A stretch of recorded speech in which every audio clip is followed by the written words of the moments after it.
Their obsession is to transform the rest of the world into carbon copies of themselves. And in order to further this process of transformation of mankind into carbon copies of themselves, they bring to the world something called globalization. That the whole world becomes connected. The whole world becomes interconnected. And as the world becomes interconnected, television is used as the master instrument for brainwashing the rest of mankind and causing mankind to become copycats of the West.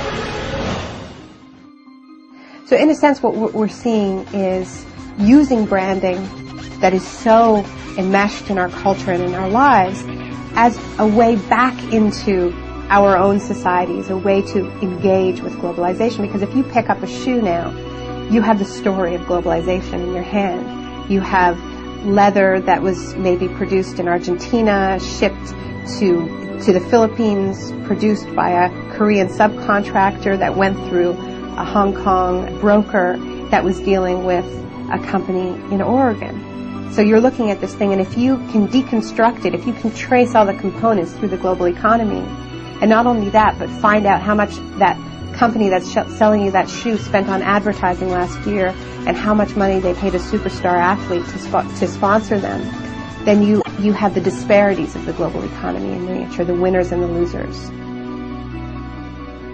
What we've seen in the past 6 years is an explosion of brand-based investigative activism, where you have campaigners that have looked behind the brand, peeled away the facade to see how the goods are produced.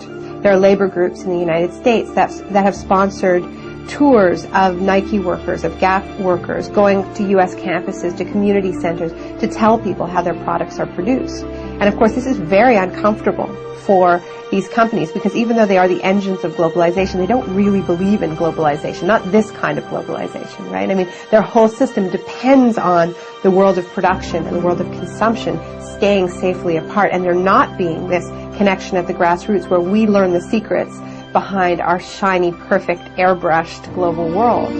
So now these brands have become, in many ways, the most visible targets of globalization, so much so that whenever you see a protest, during a protest, there'll be a line of riot cops guarding the Starbucks, guarding the Gap, guarding the McDonald's.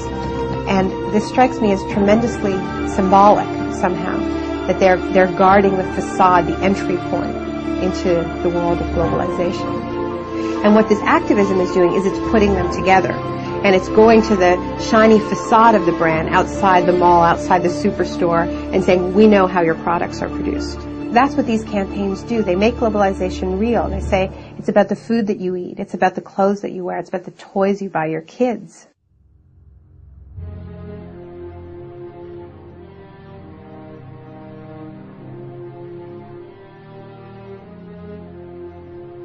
Globalization is a system that ties in industries from around the world to be working for the same business interests.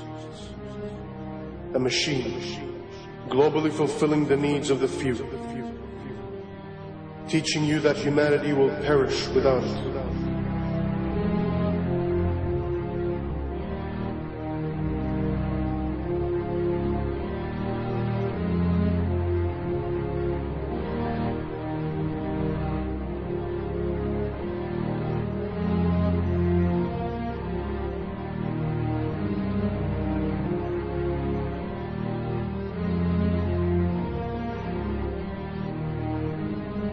In a globalized world, corporations become living, breathing persons, a modern-day slave master.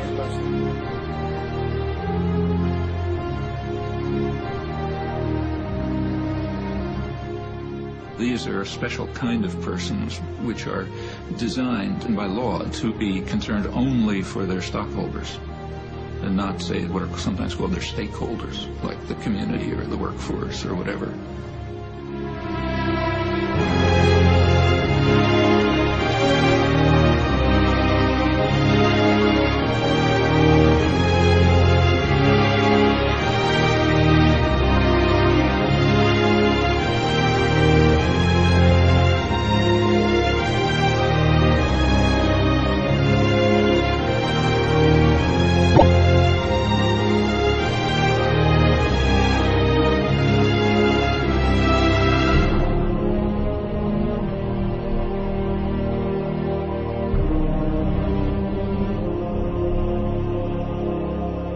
We are deceived into believing that without the system, we won't survive.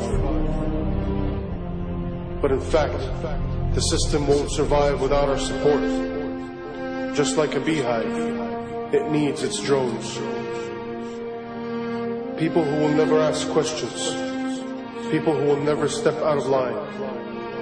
Who will begin to need the prison they are in. Depend on it. Love it.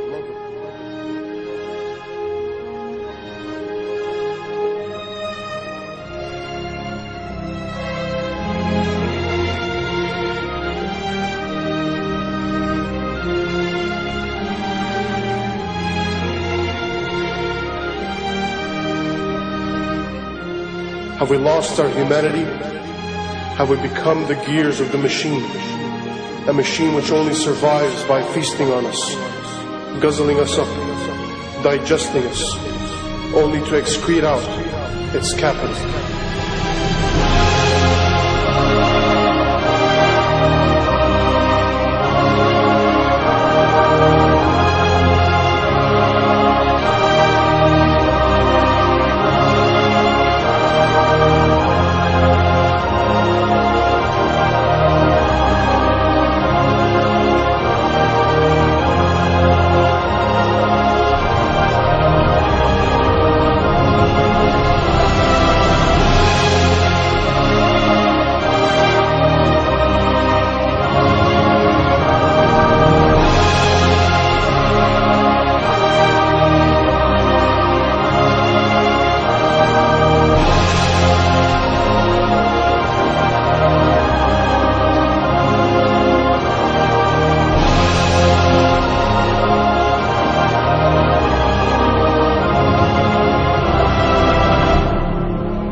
The mistake that a lot of people make when they think about corporations is they think, corporations are like us. General Electric is a kind old man with lots of stories. Nike. Young. Energetic. Microsoft. Aggressive. McDonald's.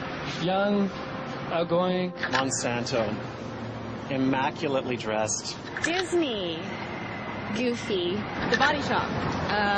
Deceptive. They think they have feelings, they have politics, they have belief systems. They really only have one thing, the bottom line. How to make as much money as they can in any given quarter. That's it. Of course they make a profit, and it's a good thing. That's the incentive that makes capitalism work, to give us more of the things that we need.